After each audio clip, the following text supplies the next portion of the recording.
And I got a phone call in my second semester of my freshman year. And it was the police department of the community that I was in.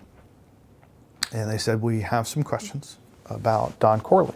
Do you have some time to talk? I distinctly remember making the decision.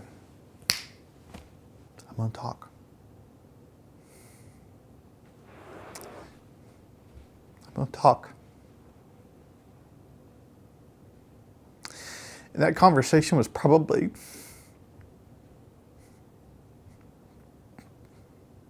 an hour.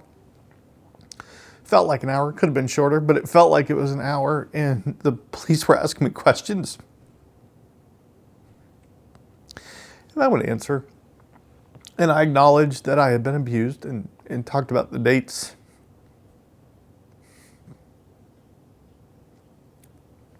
It was the first time.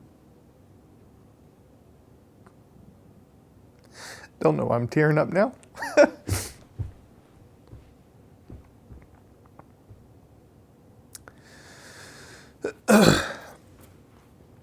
They told me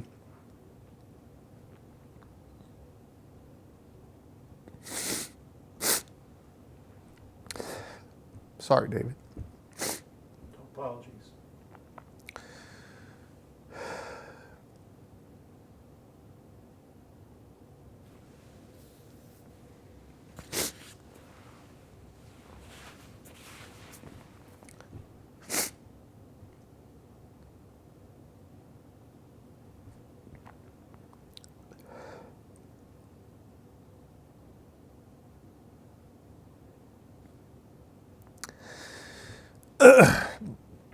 They told me that Corley made a move on a boy. The boy said no.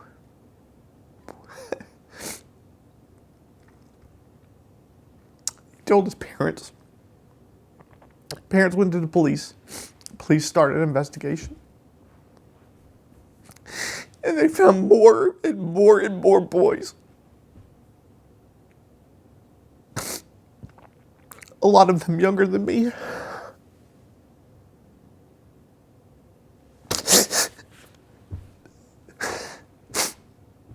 That was the first time I'd realized that if I had said something, that I could have prevented these other good boys that I knew from being molested.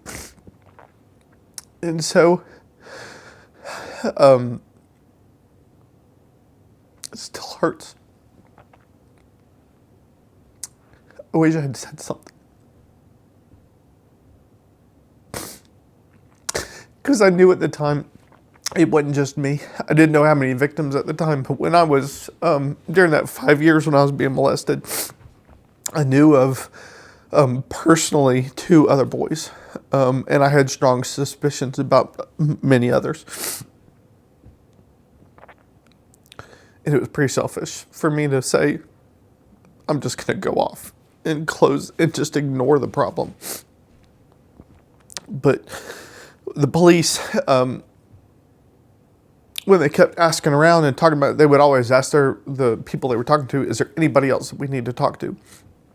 And my name kept coming up. And so they got my information and called me. And when they had talked to me, they had recorded the conversation. I've read the transcript since then. It was a pretty awkward conversation, I think. I went back to the hometown, answered more questions, and ended up verifying that I would press charges. Yes, this was wrong, and I knew it. So I was one of 3 boys that pressed charges.